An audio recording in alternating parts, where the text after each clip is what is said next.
Supreme court ने एक महत्वपूर्ण और स्पष्ट फैसले में कहा है कि किसी परिसर में केवल नमाज अदा किए जाने से वो कानूनी रूप से मस्जिद नहीं बन जाता और न ही इससे वक्फ ट्रिब्यूनल को उस संपत्ति से जुड़े विवाद सुनने का अधिकार अपने आप मिल जाता है। अदालत ने साफ किया कि जब तक कोई संपत्ति आधिकारिक लिस्ट ऑफ औकाफ में दर्ज न हो, तब तक वक्फ ट्रिब्यूनल उसे मस्जिद या वक्फ संपत्ति घोषित करने से संबंधित मुकदमे पर सुनवाई नहीं कर सकता। ये मामला हैदराबाद के बंजारा हिल्स इलाके की एक कीमती जमीन पर बने अपार्टमेंट की ग्राउंड फ्लोर से जुड़ा था, जिसे 2008 से महमूद हबीब मस्जिद और इस्लामिक सेंटर बताया जा रहा था।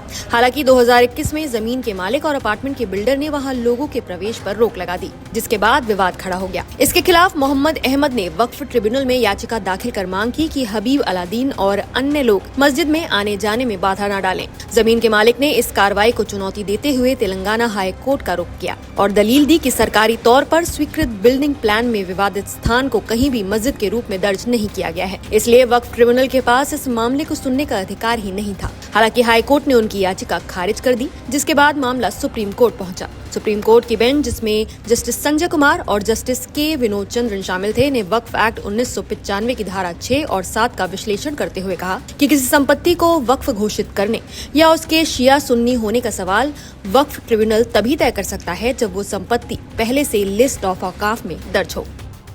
अदालत ने पाया कि इस मामले में संबंधित संपत्ति न तो औकाफ की सूची में शामिल थी और न ही वक्फ एक्ट के तहत पंजीकृत थी, इसलिए ट्रिब्यूनल को इस पर फैसला करने का अधिकार नहीं था। अदालत ने वक्फ ट्रिब्यूनल द्वारा अधिकार मानकर दिए गए आदेश और उसे सही ठहराने वाले हाई कोर्ट के फैसले दोनों को रद्द कर दिया। साथ ही सुप्रीम कोर्ट ने ये भी स्पष्ट किया कि वो इस स्तर पर वक्फ बाय यूजर यानी लंबे समय तक धार्मिक उपयोग के आधार पर वक्फ माने जाने के सिद्धांत पर कोई निर्णय नहीं दे रही है और ये सवाल अभी खुला रहेगा। आपको बता दें कि औकाफ इस्लामिक कानून के तहत एक धार्मिक या चैरिटी उद्देश्य के लिए दी गई संपत्ति को कहते हैं, जैसे कोई जमीन, मस्जिद, कब्रिस्तान या मदरसा जो हमेशा के लिए अल्लाह या धार्मिक कामों के नाम पर दान कर दिया जाए। भारत में वक्फ एक्ट 1995 के तहत इन संपत्तियों को रजिस्टर किया जाता है। राज्य वक्फ बोर्ड इनका रखरखाव करता है। औकाफ सूची वो आधिकारिक लिस्ट है जिसमें सभी मान्यता प्राप्त वक्फ संपत्तियां दर्ज होती हैं। बिना इस सूची में नाम के कोई संपत्ति को वक्फ का दर्जा नहीं मिल सकता और ट्रिब्यूनल भी उस पर फैसला नहीं सुना सकता।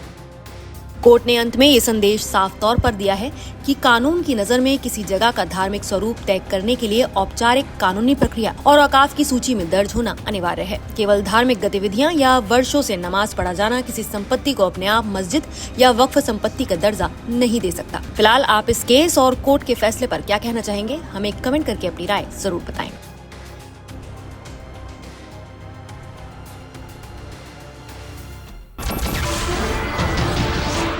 नमस्कार, मैं हूं मानक गुप्ता।